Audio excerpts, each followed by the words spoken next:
अस्सलाम वालेकुम नाजरीन, मैं Asad Abbas Bhatt advocate high court हाजिर खिदमत हूँ कुछ नई कानूनी, आइनी और सियासी खबरों के साथ जो आपके इल्म के अंदर इजाफा कर सकती हैं। नाज़रीन, सुप्रीम जुडिशल काउंसिल के अंदर मामला चल रहा है। जस्टिस मुज़ाहिर नकवी जो हैं उनके खिलाफ शिकायत जो हैं वो उनका अंबार है, उनके ऊपर जो एलिगेशन है उसके अंदर प्रोसीडिंग हुई है, उसके बारे में बात करेंगे।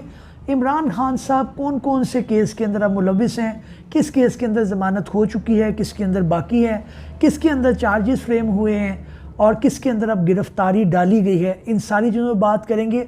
और साथ ही साथ जो उन्होंने इकॉनमिस्ट के अंदर मुबैना तौर पर एक आर्टिकल लिखा है उसके बारे में जो मौजूदा चेयरमैन PTI हैं गौहर, बैरिस्टर गौहर, उनका क्या कहना है। फवाद चौधरी ने भी आज इसके ऊपर जवाब दिया है, उसके बारे में भी बात करेंगे। तो आइए नाज़रीन, आगाज़ करते हैं मुज़ाहिर नकवी साहब से। ऑनरेबल जस्टिस हैं हमारे सुप्रीम कोर्ट के, उनके ऊपर जो है वो अंबार है एक एलिगेशन का कि उन्होंने प्रॉपर्टीज़ बनाई, उन्होंने पैसे लिए, वो कॉल्स रिकॉर्ड उनके मौजूद हैं। उन्होंने जो है वो सुप्रीम जुडिशल काउंसिल की जो कार्रवाई है उसको चैलेंज कर रखा है सुप्रीम कोर्ट के अंदर। वो जुडिशल काउंसिल से हटकर जो इदारा है सुप्रीम कोर्ट का, वहाँ पर उन्होंने जो है वो उसको अलेज किया है कि जनाब ये फॉर्मेशन ठीक नहीं है, ये बेंच को बदला जाए। जो सुप्रीम जुडिशल काउंसिल की जो अरकान हैं जो उनकी हियरिंग कर रहे हैं वो बाइस्ड हैं, वो अपना माइंड डिस्क्लोज़ कर चुके हैं, उनको जो है वो हटाया जाए और नया सुप्रीम जुडिशल काउंसिल उनकी इंक्वायरी करे। ये पिटिशन जब चल रही है तो उसके अंदर ऑनरेबल सुप्रीम कोर्ट ने ये कहा कि जनाब जो आपके खिलाफ दरख्वास्त गुजार हैं, जिन्होंने शिकायत कुनिंदा हैं, उन सारे लोगों को फरीक बनाया जाए ताकि वो आके अपना अपना मौक़िफ़ दे इस दरख्वास्त के अंदर कि आप सुप्रीम जुडिशल काउंसिल से कार्रवाई नहीं चाहते। तो उसकी खबर क्या है देख लेते हैं। जस्टिस मुज़ाहिर नकवी ने सुप्रीम जुडिशल काउंसिल के खिलाफ आइनी दरख्वास्त पर समाअत हुई। जस्टिस अमीनुद्दीन की सरबराही में 3 रुकनी खसूसी बेंच ने समाअत की।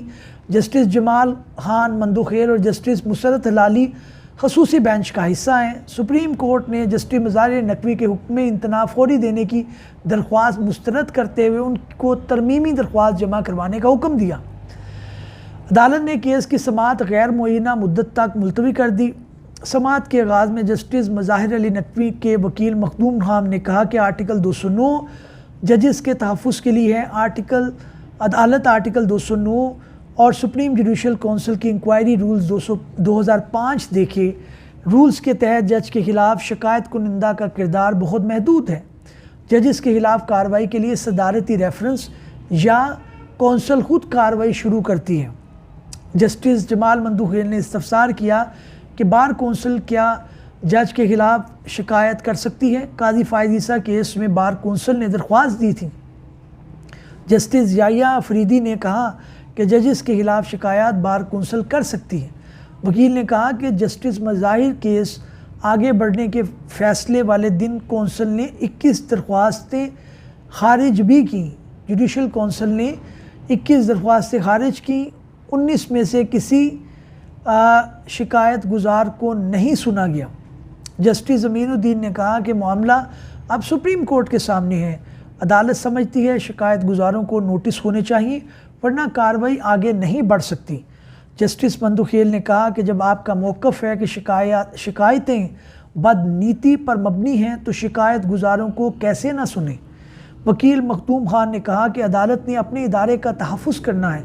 अगर इन शिकायत गुजारों को फ़रीक बनाया तो तमाम खारिज शिकायतों पर 184(3) की दरख्वास्तें आएंगी।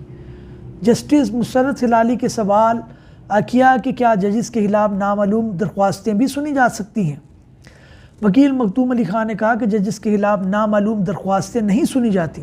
जस्टिस मुज़ाहिर के ख़िलाफ़ भी किसी नामालूम की शिकायत नहीं।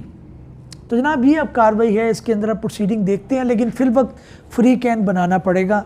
इंतखाबात की गहमा गहमी है जनाब, और यहाँ पर नून लीगी उम्मीदवारों के नामों की मंजूरी ऐलान जुमेरात को होगा। नून लीग के अभी टिकट जो हैं वो टिकटों की तरह बिक रहे हैं। जैसे कहते नहीं है कि आप बड़ी फेमस हो गई है पार्टी, ज़ाहिर है अब मंजूर नज़र हैं। एक अंदिया दिया जा रहा है कि जनाब वही उनका ही वज़ीर आज़म होगा और मोस्ट प्रॉब्ली नवाज़ शरीफ साहब भी वज़ीर आज़म होंगे। तो ज़ाहिर है फिर जो इलेक्टेबल हैं वो भाग दौड़ करते हैं कि किसी तरह से उनको जो है वो इस पार्टी की जो है वो मिल जाए और टिकट, और वो उसके अंदर अपना इलेक्शन क्लियर कर सके। क्योंकि जब आपको मिल जाता है तो फिर आपके रास्ते काफ़ी क्लियर हैं। PTI के वैसे ही अताब के अंदर है, उनके लोग भी पकड़े जा रहे हैं, उनको टिकट्स का भी मसला है, उनके चेयरमैन जो साबका हैं बानी पीटीआई उनके ऊपर भी मसाइल हैं, दूसरे लोगों पे भी अभी जो है वो काफ़ी ज़्यादा कदने हैं।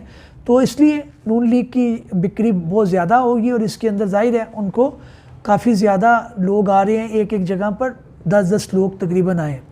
अच्छा जी, इमरान खान साहब की बात की जाए, बानी पीटीआई जो हैं तो उनके मुतल्लिक 2-3 खबरें। एक तो ये है कि 9 मई वाक़यात बानी पीटीआई का 12 मुकदमात में 2 रोज़ा जिस्मानी रिमांड मंजूर, उनकी गिरफ़्तारी डली है। क्योंकि आपको पता है कि जो पहला केस है इनका तोशाखाना का, जो इलेक्शन कमीशन का है, उसके अंदर बेल हो गई है, मुचलके जमा हो गए, गिरफ़्तारी उसके अंदर नहीं है। लेकिन बेशुमार इनके ऊपर मुकदमात हैं, अब हाथ इनके ऊपर मज़ीद टाइट हो रहा है और अब जो है वो मुकदमा 2 रोज़ा जिस्मानी रिमांड मंजूर हो गया है और ये 9 मई के वाक़यात के अंदर। लेकिन उनका मौक़िफ़ यह है कि जनाब मैं तो अंदर था, तो मेरे कहने पर तो नहीं हुआ। दूसरी खबर भी बानी पीटीआई के मुतल्लिक है कि इमरान खान और उनकी अहलिया बुशरा बीबी के ख़िलाफ़ तोशाखाना रेफरेंस की चार्जशीट सामने आ गई, चार्ज उन पे ऊपर फ्रेम हो गया। अब ये तोशाखाना जो इलेक्शन कमीशन है उससे मुख्तलिफ है। मेरा कानूनी तौर पर एक सवाल हमेशा रहता है, वो ये है कि एक ही जुर्म की 2 कानूनों के तहत, 2 कवानीन के तहत जो है सज़ाएँ कैसे हो सकती हैं, ये भी एक कानूनी सवाल है। इसके ऊपर भी देखेंगे। पहले उन सज़ा काट रहे हैं तोशाखाना के अंदर, वो डेक्लेरेशन देने की इलेक्शन कमीशन के मुतल्लिक थी, अब उसी के मुतल्लिक नई जो है सज़ा वो काटी जा रही है। देखते हैं।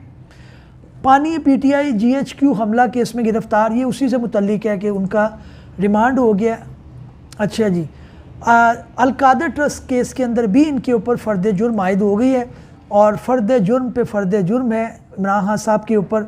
अच्छा जी, अगली भी इमरान खान साहब के मुतल्लिक खबर है कि रावलपिंडी की इहतसाब अदालत ने तोशाखाना रेफरेंस, और ये फिर वही बात आ रही है कि उसके अंदर ज़मानत की मुस्तरदगी की है कि ज़मानत मुस्तरद कर दी गई है इनकी तोशाखाना केस के अंदर, और 190 मिलियन पाउंड जिसे अलकादर ट्रस्ट केस के तौर पर भी कहा जाता है। अच्छा जी, सोने की कीमत की अगर बात की जाए नाज़रीन, तो आज 300 रुपये इजाफे के साथ सोना जो है वो बढ़ गया है, लोग इन्वेस्टमेंट भी कर रहे हैं। सोना और डॉलर 2 ही चीज़ें हैं जिसके अंदर आजकल मामला चल रहा है। अगली खबर जो अदालत से है, उस्मा खान, अलीमा खान, असद उमर की ज़मानत में तोसी हो गई है जनाब। ये जो 9 मई के जलाओ गिराव के वाक़यात थे इसके अंदर ये भी ज़ेर ताब है, लेकिन जाहिर है इनकी ज़मानत के अंदर तोसी हो गई है।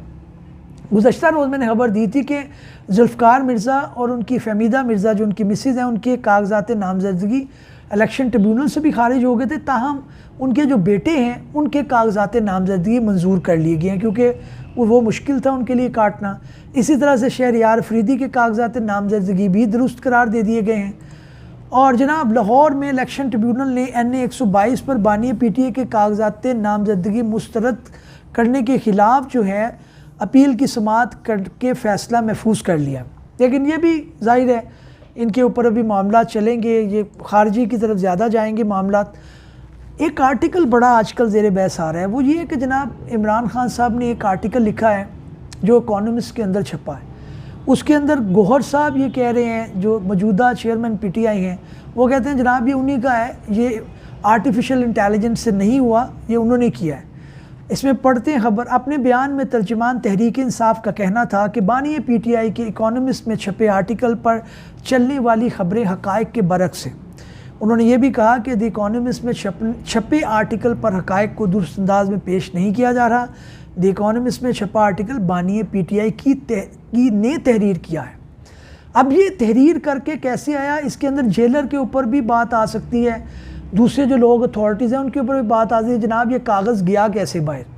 तो ये एक बड़ी अजीब सी बात है, उनके पास पेन और कलम कहाँ से आया, तो ये काबिल इंक्वायरी बात है। लेकिन इसके अंदर जो आज फवाद चौधरी साहब को जब अदालत में पेश किया गया तो उनसे भी एक सहाफ़ी ने सवाल पूछा कि जनाब ये बताएं कि इकोनॉमिस्ट में छपने वाला आर्टिकल जो है वो क्या इमरान खान ने ही दिया है या इसके अंदर आपकी राय कोई मुख्तलिफ है। तो उन्होंने कहा कि हो सकता है कि हियरिंग के दौरान अपने जो वकला हैं उनको उन्होंने कुछ नोट्स दिए हों, कुछ कहा हो कि जनाब आप इस तरह से करें।